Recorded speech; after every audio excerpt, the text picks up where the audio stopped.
All right, we're rolling here. Thank you, everyone, for joining us for another edition of Kolon's Corner, live and in person, in your face, 24/7, with head coach Chris Kolon, head coach of the University of Detroit Mercy Titans. Coach, how are you this evening? Wonderful. A little tired, but I'm doing good. I know I had to keep you up. I had a couple of things going on here, lacrosse Zoom meetings and planning for games, and we're just hot and heavy here in the state of Michigan. So I appreciate you hanging on with me to get this in because I know I've gotten a lot of people messaging me saying, "Hey, it's Wednesday. Where is Coach's Court?" So I'm glad I can entertain. Well, I mean, you got a lot of people that can't come to the games. I know, Harry Erkstein out in Canada, big fan. Shout Yep. out to Harry. And it's interesting with what we have going on here with with COVID and people not being able to go to the games and your game against Manhattan was broadcast, which was nice, but you had no voice of the Titans. You had no broadcaster. Actually, it was the ghost of the Titans, really what it was. So let's jump right in. We had the game with Manhattan this weekend, and we talked last week about a great place to play, and originally it had been scheduled for the night, and they moved it to the afternoon, and and you jumped out to a 3-0 lead early, and it was like, hey, I like this. This is where it's going, and then the tide turned, and so kind of give us your quick analysis of the game and where you go from here. Well, first off, credit to them. They stayed pretty disciplined and even through the whole game. They didn't really get rattled at that 3-0, and they just methodically, from I guess the first minute to the last minute, did a nice job of staying pretty consistent in who they were and what they were trying to do, and they got the better of us. I'm a big believer in not placing blame, but assigning responsibility. Right? That's kind of what you got to do Yep. in the world that I live in. And you can take, we changed out all of our balls because we had a bunch of greasy balls, and now our ball container to a bunch of guys got COVID shots on Thursday, including me. So I'm now vaccinated, which I'm very happy about. Congratulations. And some guys, were reacting weird to that, to midterms, to a long bus ride, to a hotel situation where it was just a lot of things going on in the hotel, and kind of that whole New York thing with the hotel situation that was, a couple teams were staying there, one pro baseball team. Oh, man. Guys did a great job isolating and doing everything, getting to the field, and we just didn't do what we should do on in every minute. It wasn't who we are. Ultimately it was kind of an embarrassing moment because in the MAC we're so used to being shooting on all cylinders that we just weren't today, or back then on Saturday. But sometimes you would think like, hey, okay, so you're playing the Notre Dame game in your second or third game of the year, and you lose. You lose by 6 or 7 goals. You say to yourself, okay, well, it's Notre Dame, right? That's the reason why, with some inconsistent play. So we're also, dealing with, sometimes we have inconsistent play early on, and this is really still early on in the season, and we're seeing that up and down across the board with everybody. I sure as heck didn't want it to be us, but it was. So we've made the appropriate changes, and we had a great week of practice leading up to it. Guys were pretty down on themselves, and this is such a responsible group that they took it just as hard as the coaches, maybe even a little bit harder for what their expectations are. And we kind of licked our wounds on Sunday and a little bit in the Monday, and then evaluated what we're doing, and we're moving forward, and we're looking forward to Siena. I can break a little bit of news. They're starting to talk, and I think it's going to get announced tomorrow. Exclusive? Is this a Losi's locker room exclusive, Coach? This could be, and it's not 100%, but we'll give you a tip. There's some heavy talk that every single team's going to make the MAC tournament. So we're going to have all 8 teams, and have where we had a bye week scheduled built into all the schedules instead of having a bye week because of all the stuff going on at Marist and Quinnipiac and other schools. That week's going to be the first round, and then we'll go into the traditional Thursday, Saturday semifinals and finals. Wow. So that could be an interesting thing. And we'll see what happens. So, but we've got Siena on Saturday. That's a very old enemy of ours, and we have a lot of respect up there. We have our friend JP that lives in Albany that we always like visiting up there. And so we always look forward. I know he looks forward to this game when we play Siena. So yeah, we're going to look forward to it coming up. Yeah. I mean, I watched the game live, and then I watched it again on replay, and it was like we were shot out of a cannon, right? I mean, 3-0 early, and before Manhattan, Jaspers knew what hit them, and then it just started to kind of trickle away. And when you looked at it, and you go back and look at the statistics, right? And the Jaspers came out on Twitter and they said, "Oh, dominating performance," and I said, "Hey," I said, "take a look at the stats here, because really, it tells a different story. I mean, you outshot them." More ground balls, and it was an odd game. It was just an odd game. Yep, it was an odd game, and you got to credit them and their game plan. They stuck to a few things that worked really well, and it's not a it's the tortoise and the hare, right? We were the hare, we shot out of the cannon, but they stayed more kind of in a tortoise-like workman-like attitude, and they had a great attitude all game. And they were tough, and they were fighting the whole game, but they were doing it at their pace. And ultimately at their pace, it worked. We were kind of, going fast and then slowing down, going fast and then slowing down. So, credit to them on that. I did want to make one more note. Alex, if we're talking statistics, I think a pretty big statistic for guys that like following that stuff, Alex Jarzembowski took his 1,000th face-off of his career. And I think if you look across the NCAA, that's a pretty tough number to go over, and he's going to obviously go over it. But I think that's a significant stat. Yeah, the thing, that's pretty cool. Yeah, the thing with Jars is we've gotten so accustomed to seeing him perform at this level, and even during that game, I mean, if you look at his numbers, I mean, the only faceoffs that I saw that did not go our way was procedure, right? Either right. Something like that. But I mean, when it was mano-a-mano, I mean, you guys dominated at the X, and typically that leads to success. But, to your point of, shot out of a cannon, going fast, that seemed to be a theme with quick shots, right? And it was just, a couple of passes and guys getting impatient and firing, and a lot from long guys. And they've got a heck of a goalie. He probably could be the best in the league. So if you're not going to wait for the right shot and just hurry up and force things and not play for each other and stuff like that, some of the stuff that we saw, some of those shots were basically passes at the goalie. So they were turnovers. I mean, so we're gonna have to be smarter about that, and we're working on it. And it was not exactly. And then conversely on defense, we weren't doing a great job of coming off the pipes. And when they were, they got a couple freebies across the middle, and typically in that situation, when we're playing defense in Detroit, you come across the middle like that, you probably don't want to do that again. Yeah. That's kind of our style, and we weren't really doing that. Guys that have done that their entire career weren't doing that, so it was just a strange situation. And turnovers plagued the team again. I ended up just live tweeting pretty much for the majority of the game. So I don't know if you saw any of those rants by me, but just turnovers and giving the ball away. And so it was almost to the point where we win all the faceoffs, but then we just give the ball right back. So it's you got to learn from it, right? And hopefully the team is ready to go. You got a bounce back game, high noon on Saturday against Siena, as you mentioned, a rival. And what do you expect from the team? I mean, if you have to look at it now, what do you expect? Well, I think we're going to have to play a little bit tougher on defense as we showed, we can against St. Bonaventure. And we're looking for that against Siena because they're going to be Siena. It's a MAC game. You never know what to expect. Yep. Offensively, we're going to have to be conversely tough, also tough.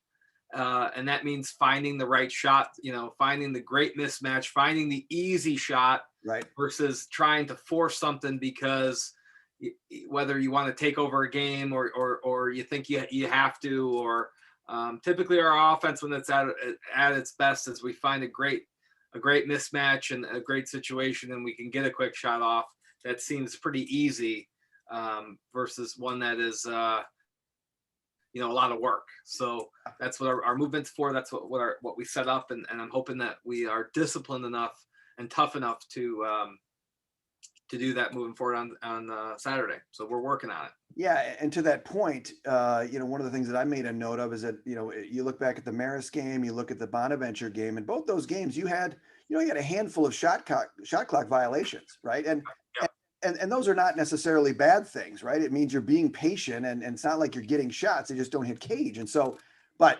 I really can't remember one in the Manhattan game. I think that's a statistic.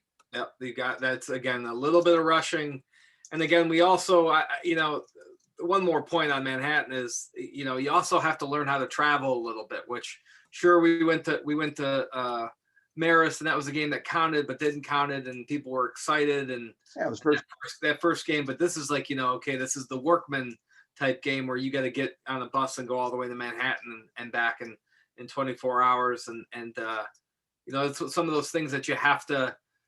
You kind of have to learn that you always do in the preseason, right? That you just don't have when you're just in conference play only. So yeah, it's we're going to keep learning, and we're going to keep assigning our appropriate responsibility. Yeah. Again, we did it all the way down to the balls. So we swapped out all the balls. We swapped out a new ball bucket for a metal ball cart. And we as coaches we said what we did right and what we did wrong, and we're going to just hopefully give a better, more entertaining performance on Saturday. It's all about the details, Coach. Whatever it takes, right? Whatever. Yeah, it. So that's good. I mean, I think the weather looks decent. I think for Saturday, so I think it should be a good opportunity to really get back on track. And sure, and you're broadcasting, right? Correct. I think that happened. Yeah. On the air, I'll be solo.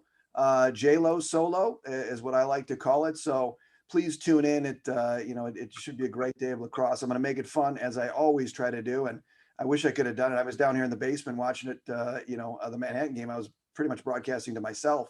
But hopefully we'll get a bounce back game. Anything personnel wise? Anything you can share with with the audience? Any changes to the offense? Anything around that? We can say no comment. You'll see on Saturday. We're going to have a couple changes, and we'll look at them on Saturday. Hey, Coach, I got some hard ones. It's not all about softballs here, Coach. Yeah. Well, we're going to do that on Saturday. You're going to see some personnel changes, and we've got some kids really working hard. And one of the things that's been tough for us is, with a limited roster because of COVID and having to take less kids and accommodate to those requirements. We've got some kids that you're going to see on Saturday at home, and hopefully as things get better and restrictions and get lifted and vaccines are happening, that we can continue to loosen those things up, because you're going to see some guys that play on Saturday at home that didn't even go on the trip. Right. And that's one of the most, it's been one of the most challenging things for me mentally and emotionally, because I'm a guy that wants everybody to go, and if you put the work in, you should get the experience on Saturday. Playing time is earned, but the total game experience I think everybody on that team deserves. So yeah, it's been a difficult ride. Yeah, well, it's good. I mean, you got to that point, you've got a number of a handful of home games coming up left. We got that Marist game, which is still hanging out there. I'm looking forward to that one. You got Siena this weekend too. So, you got to keep plugging away. What are you going to do? Right. I mean, it's, I'm dealing with this at the high school level right now as the state of Michigan opened up high school lacrosse on Monday, and, it's 4 days and then games start, and teams are all over the board. Some teams are going to push. Yeah. I'm not too into it right now because I'm still to what we're doing. So I haven't been able to do any of the recruiting, and I'm not allowed to do any live recruiting anyway. So, yeah. But I've seen that there some teams have just opted to move back to better train and be safer. And I just don't know how people are going to get the games. And, it's just such a lose-lose situation. And everyone has to try to make a right decision for themselves. But yeah, I wouldn't want to envy any high school coach right now. We're all going through it. Right. And let alone, how difficult it is for the kids, because you want them to play, but they haven't played a long time. Right. The kind of the emotional, social needs that they all have. You can't do meetings the way that you do meetings. You can't do practice the way exactly you want to do practice. And these kids are going from pretty isolated situations into a team atmosphere. And it's almost like jumping in the cold water sometimes. It can be very therapeutic if you're ready for it. But if you're not ready for it, it can really shock you and be, it can be a tough situation. So I'm feeling for the players. I'm feeling for the coaches. I'm feeling for everybody. Yeah, it is. It's just, you just don't know. And you see the spikes in cases, and you see now the mandated testing starting April 2nd for all spring sports. And it just continues, right? And throughout this whole thing, I've always said, I do want some normalcy for these kids, anything that I can do. And that's worked as hard as I can to just do whatever. And some teams are going, right. I mean, you got games on Friday night, right? And you got games on Saturday. And, it's going to be interesting to see how that plays out. And I think you'll see some of the deeper teams that have larger rosters are going to probably take the let's go attitude, and some of the, younger teams that may not have the numbers, they need to pull back, because, you lose a couple of kids off of one team and to injury going too early, and you could be in a world of hurt pretty quick. Yeah, I mean, and again, I think the greatest analogy for starting this lacrosse season is ice baths or therapeutic. Falling in the cold water is not, and everyone's going to try to balance that. And I think everyone's got to kind of forgive themselves a little bit for you're never going to make exactly the right decision with the information that we have, for sure. Right. And my other opinion on it is, I think you're going to see spring sports lighten up once high school basketball kind of ends. I think that's when I think a lot of the precautions, and whether you want to agree with me or not agree with me, I think it happened in the college situation too, where no fans were allowed, and as soon as basketball season was over, some fans were allowed. So you're trying to keep people safe. You're trying to balance happiness for everybody. Everyone making the decisions, God bless them. I'm not going to evaluate anybody in any of it, but I know it's tough. Yeah, you just can't. I mean, you just can't. You just got to deal with every day and do what you need to do. If, a lot of the kids just need to, they can't be going out, right? I mean, and that's the thing I've been telling, the high school kids I talk to is, listen, you got to tone it down here. I mean, you got a season here, and when you break it down, it's, from the start to the end of the regular season, it's about, 55 days or so. Right.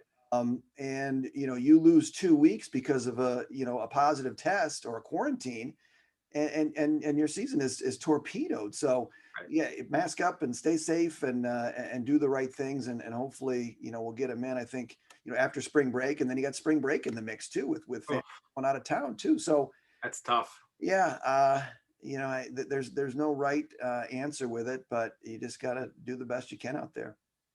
Yep. And I agree. I think kids have to be really, a lot of self-responsibility. And I know most kids have been pretty good at even college levels. All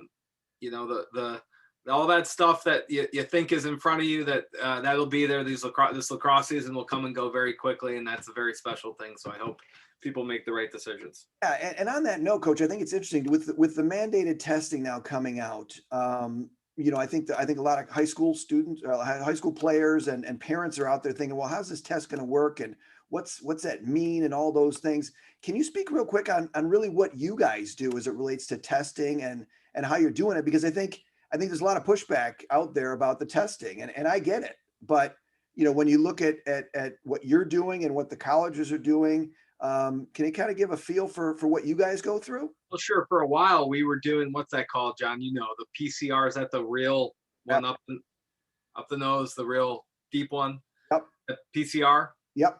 The more accurate one. So we the university for athletics, instead of doing a rapid test, which is a little more dicey, I'm not sure on everything, we decided to go with the more expensive, more accurate, more safe situation. And I'll tell you, early on, we were testing a few times a week, just to make sure that kids were safe. And I think it got them in a habit, and it kind of made sure that they were okay.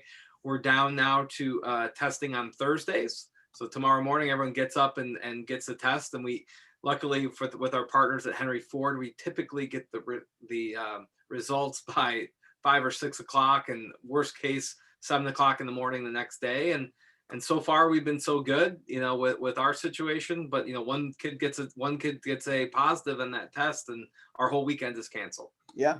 So it's the kids have a lot. I mean, that's a lot of responsibility, and I know we're all trying to be safe, and but these college kids with a lot of other kids outside of their wheelhouse not doing, being as safe or taking it as serious.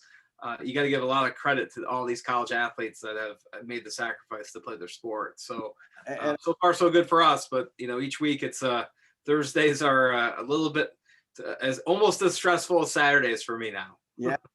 Well, and I think that's good to hear. It just kind of clicked into my head to talk about that, because I think that needs to, any high school players out there listening to this is what you're going to have to do. I mean, starting April 2nd, this is coming down the pipe. Yep. And you got to be safe, and you got to be smart. Let's not do that. I mean, it's a very short window here. And, yep. and you don't want to be that person, because you may get it, right? I mean, you can do all the right things. Sure. Still get it. It's a pandemic, right? And the definition of pandemic is the majority of people are going to get infected by it. But you don't want to get it because you made the wrong decisions, right? You got to do the hard things in life to make life easier. And I think this is a perfect situation. You got it. Yep.